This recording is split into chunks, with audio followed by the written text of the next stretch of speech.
Övgü mü daha tehlikelidir, eleştiri mi daha tehlikeli? Büyük ihtimal bütün yemekleri bana kitlemek için bunu yapıyorsun. İnsan bir insanı aşağı çekince veya da enerjisini Mutlu aldığında oluyor, besleniyor. işte Bazı insanlar bundan besleniyor. Evet. Kaostan işte besleniyorlar. bunu neden yapıyor? Maaşını alıyor. Ya bu aşağı çeken veya da yukarı çekenler ekstra maaş almıyor. Ekstra para almıyor. Meyve veren ağacı da taşlama be kardeşim ya. Yani doğru, evet. Onu da taşlama ya. Onu da alalım yukarıya çıkartalım ya. Kıskançlıktan, çekememezlikten. Adam başarılı kardeşim ya. Adam başarılı yani, anladın mı? Yani sen tutup da o adamı başarısız olarak gösterme çaban nedir? Eleştirmen Yani nedir? destek olmayacaksan köstekli Köstekli olma olma. ya. Kıskanıyorsan da arkadaşlık yapma ya. Evet. Yapma. Alanını değiştir. Arkadaş çevreni değiştir. Onun bulunduğu ortama girme kıskanıyorsan.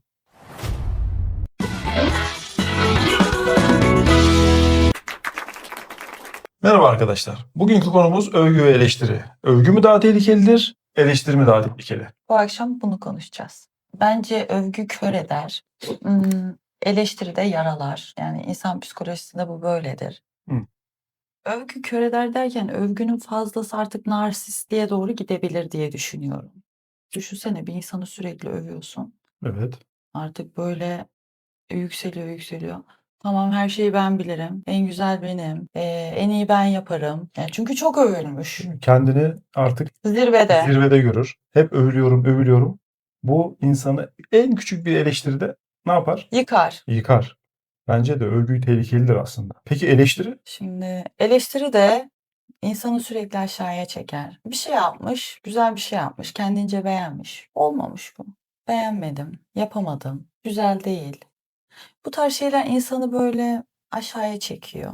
Bir iki sonra ne olacak? Özgüveni kaçabilir. Tabii. Eleştiri de tehlikeli aslında. Çünkü sürekli eleştirirsen bu sefer özgüvenini kaybeder. Hani yapabileceği şeyleri de yapamaz. Şöyle düşün. Çocuk yetiştiriyorsun ve sürekli yaptıklarını eleştiriyorsun. Ne olacak ileride? Özgüvenini yitirecek. Herhangi bir sosyal ortamında söze bile giremeyecek. Evet, acaba giriş yapamayacak mıyım? Beni beğenmeyecekler mi? Oldu mu olmadı mı? Sürekli bir onay içerisinde olacak. Tabii bu da çok problemli bir şey. Aslında şöyle, övgü de eleştiri de bence dengeli olması gerekiyor. Dozunda olmalı, Dozunda olması abartılı gerekiyor. olmamalı. Doğru. Aynen öyle. Bu yüzden Ben de sana katılıyorum. Peki hangisi daha tehlikelidir? şimdi ikisinin arasında bir karar vereceksem eğer, ya tabii ki övgüyü kabul etmek isterim ama Övgüyle kandırılabilirsin ama. tabii övgü insanı kandırır. Düşünsene, ben sana şimdi seni övüyorum. Aşkım, sen en güzel yemekleri sen yapıyorsun. En güzel, senden iyisi yok. Benden daha güzel yemek yapıyorsun. Büyük ihtimal bütün yemekleri bana kitlemek için bunu yapıyorsun. Öyle düşünüyorum. Doğru. O yüzden kanmam. Evet, yani övgüyle insanlar manipüle edilir. O zaman bu her yerde. Aşkım, sen manipüle olmuyorsun. Sen genelde manipüle ediyorsun. Çünkü güzel yemek yapamıyorum. O yüzden inanmam yani. Ama şöyle diyeyim. Övgü sadece yemek için değil. Dediğin gibi başka yerlerde de, başka sektörlerde de övgü sürekli övülen bir insan üstüne sürekli iş yükü alır. Bu da onu yıpratır. Eleştiri ne olarak kullanılabilir yani? Eleştiri insanı o zaman kıskançlıktan dolayı mı yapılır? İnsanı daha aşağı çekmek için, rakibine karşı sürekli eleştirisel olmak. O kişinin bence niyetine bağlı. Yakın arkadaşımın hep iyiliğini isterim. Değil mi? Yani bence öyle. O yüzden o arkadaşımın iyiliğini istediğim için onun kusurlarını, hatalarını, yaptığı yanlışları güzel bir dille söylerim, eleştiririm. Örnek veriyorum. Mesela iş yerine gelen bir arkadaşım var. Seviyorum kendisini de, samimiyiz. Ama dış görünüşü, kişisel bakımı çok özenli değil. O yüzden böyle arkasından konuşuyorlar ya da oluyor ya böyle iş yerlerinde. Sizin iş yerlerinizde de oluyor mu? Bunları da yorumlara yazabilirsiniz. Böyle sürekli arkasından konuşuluyor, müdür konuşuyor ya da hoşnut olmuyor. Ne yazık ki günümüzde bu böyle. Bizim de başımıza geliyor. Ben arkadaşımı mesela tatlı bir dille ya da güzel sözlerle kırmayacak şekilde uyarabilirim. Çünkü onun iyiliğini isterim. Ama şimdi şöyle de bir şey var. İnsanlar arasında çekememezlik de olabiliyor, kıskançlık da olabiliyor. Sırf onun o gün moralini bozmak için diyor ki, aa, senin saçın hiç olmamış. Bunu neden yapıyorlar ya? Bu neden yapılıyor anlamadım ben. İşte Ya o sıkıntımız, enerjisini aşağı indiriyor. evet, toplumsal bir sıkıntımız bu. Yani bu neden yapılıyor? Yani insanlar birbirlerini neden aşağı Vallahi çekmeye kızlar çalışıyor? arasında bu çok oluyor da erkekler arasında bir İşte neden Benim olduğunu iş yerimde çok oluyor bu. şimdi neden Sizin iş yerinizde de oluyor mu? ama neden oluyor işte bu insanlar Ay, şimdi birbirlerine senin iş yerinde de oluyor ya mu? illaki Var mı oluyordur. yani böyle? İllaki oluyordur. Niyetini anlayabiliyor musun? Ya, ya yapıldığında niyeti anlaşılır tabii de. Ama insanlar neden enerjilerini, gayretlerini bu yönde harcıyorlar? Yani bir insan bir insanı aşağı çekince veya da enerjisini Mutlu oluyor, aldığında besleniyor. işte Bazı insanlar bundan besleniyor. e, Kaostan işte besleniyorlar. bunu neden yapıyoruz? Bunun psikolojik illaki, bilimsel illaki bir açıklaması vardır. Fakat biz burada kendi fikirlerimizi konuşuyoruz. Kendi bildiğimiz kadar konuşuyoruz ama bir toplumsal sorunları konuşuyoruz. İnsanların birbirlerinin arasındaki etkileşimleri konuşuyoruz. İnsanlar gün içinde neler yaşıyor? İş hayatında, okul hayatında, işte dışarıdaki sosyal hayatında olanları biz burada konuşmaya çalışıyoruz ama şimdi konuştuğumuz konu övgü ve eleştiri. Yani insan insanı aynı yerde çalıştığı insanı veya da aynı yerde okuduğu arkadaşını, sosyal hayatta gördüğü arkadaşını yani neden geriye çekmek ister? Neden aşağıya çekmek ister? Neden Kıskançlık, enerjisini almak ister? fesatlık, kıskançlık. Hepsi. Çünkü şöyle bir şey var. Şimdi iş yerinde diyelim ki bizde 10 tane çalışan kadın var. Şimdi herkes herkese bunu yapmıyor. Şimdi belli başlı kişiler var. Onlar kendi aralarında bunu yapıyorlar. Yani 10 kişinin 10 kişisi de birbirine böyle kombinasyon şeklinde her gün birbirlerini eleştirmiyorlar.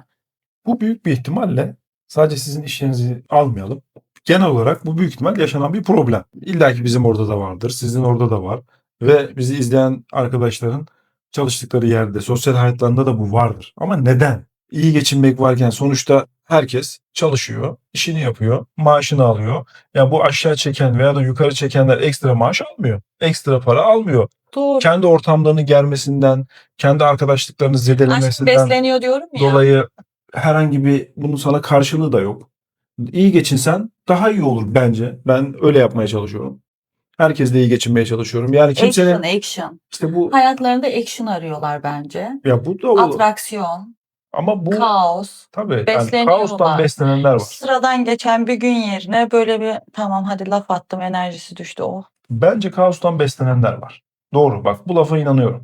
Yani kaos ortamından beslenenler var. Yani bunu neden yapıyorlar? Ben şu an anlamış değilim yani. İnsanlar Vücut istiyor. belki İstiyor onu. yapıdan dolayı, karakterden dolayı, öyle alışmışlıktan dolayı da olabilir. Ama gerçekten yapmayın be kardeşim bunu ya. Ya bunu yapmayalım ya. Ya ne gerek var ya? İnsanlara karşı eleştiriler sürekli, yani herkes birbirinin arkasından dedikodu. Dedikodu değil, bilgi paylaşım. Yeni, Bilgi paylaşım. yeni ismi bilgi paylaşımı tabii de. Bilgi paylaşım. Evet. Ama yani bunlar ya ben sevmiyorum böyle şeyleri ya. Hani konuşacaksan da dobra dobra konuş yani söyle. Ne söyleyeceksen söyle. Yani insanları yıpratıp insanların arkasından konuşup yüzüne gülüp de arkasından konuşanlar var. Yani böyle bir Konumuzdan şaşmayalım. şaşmayalım. Aynen. Yani böyle şeylere girince uzuyor tabii de. Evet. Şöyle düşünüyorum. Şimdi biri beni eleştirdiği zaman eleştiren kişiye bakıyorum.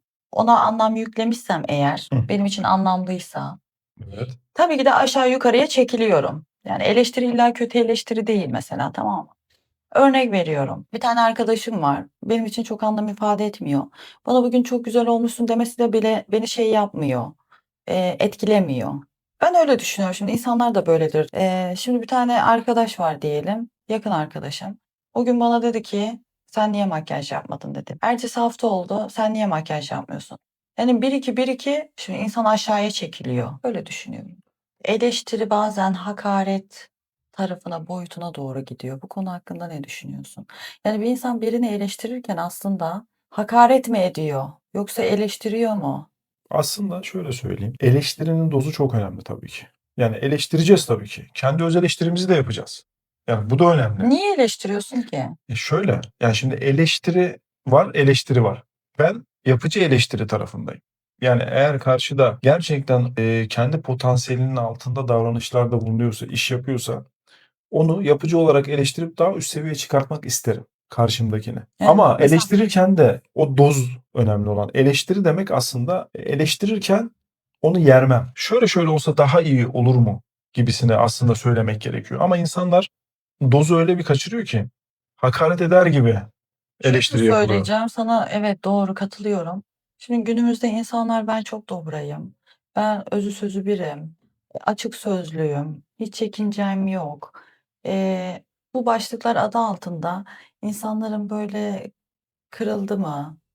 üzülür mü? Bu tarz duygularını önemsemeyip direkt bodoslama, değişik değişik eleştirilerde bulunuyorlar.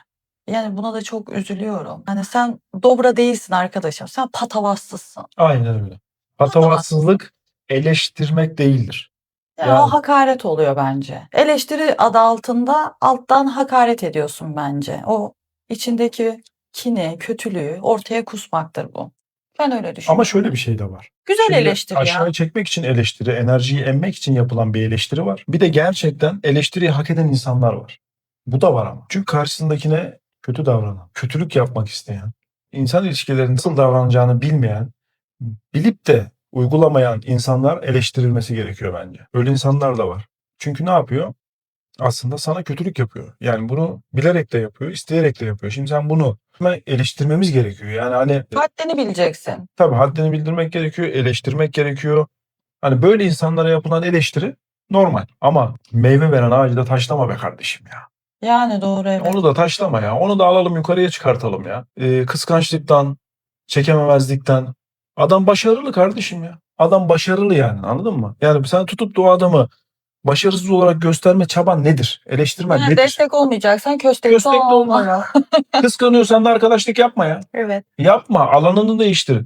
Arkadaş çevreni değiştir. Onun bulunduğu ortama girme kıskanıyorsan. Tamam Bunları- aşkım, sakin ol. Ama bazı insanlar var tabii. Sürekli biz de yaşıyoruz, çıkıyoruz sizin gibi. Sosyal hayatımız var, çalışıyoruz. Kaç yıldan beri çalıştığımız sektörler var. Çok insan tanıdık. Görüyoruz insanın Ayak bakışından, kaydırmak. bakışından, gülüşünden, konuşuşundan nasıl bir insan olduğunu anlıyoruz. Şöyle de var ya, insanları huzursuz ediyorlar eleştirip böyle. Yerini bıraksın, yeri bana kalsın. Yani göndermeye çalışıyorlar. Böyle de kötü insan. Arkadaşlar, kötülüğe gerek yok ya. Hepimiz işimizi yapalım. Ya da ne bileyim ya, işe gitmiyorsak bile sosyal çevremizde gülelim, eğlenelim, üzüntümüzü paylaşalım, sevincimizi paylaşalım. Gerek yok birbirimizi eleştirmeye. Yok sen anlamıyorsun da, sen ne anlarsın da, sen yapamıyorsun da. Ya sana ne ya? Sen kendi işlerinden ilgilen. Sen git. Kendin yapabildiklerinden ilgilen. Yaptıklarından ilgilen. Yapamıyorsan onların üstüne koy, yapmaya çalış. Kendini geliştir.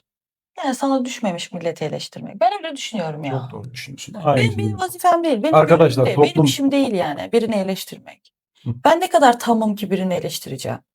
Aynen öyle. Öyle düşünüyorum. Toplumsal olarak bunların çoğunu geliştirmemiz gerekiyor. İnsan ilişkilerinde daha yapıcı ve toplumumuzu daha yukarıya çıkartacak, seviyesini arttıracak şekilde sosyal yaşantı, insan etkileşimi üzerine insanlarımız kendini geliştirmesi gerekiyor. Sana teşekkür ediyorum. Ben de Hala. teşekkür Ve ediyorum. son Size de sözü- teşekkür ve ediyoruz. Son sözümüzü söyleyelim o zaman. Yine aynı şekilde övgü ve eleştiriyle ilgili. Övgü kör eder, eleştiri yaralar. İkisi de dozunda değilse zehirdir. Zehirdir. Arkadaşlar, bugün konumuzun sonuna geldik. Çok teşekkür ediyoruz bizi dinlediğiniz için. Kanalımıza abone olup yorumlar bekliyoruz, beğeni bekliyoruz. Siz de fikirlerinizi yorumlara yazabilirsiniz. Siz ne düşünüyorsunuz bu konular hakkında? Daha farklı konularda karşınıza çıkmak dileğiyle.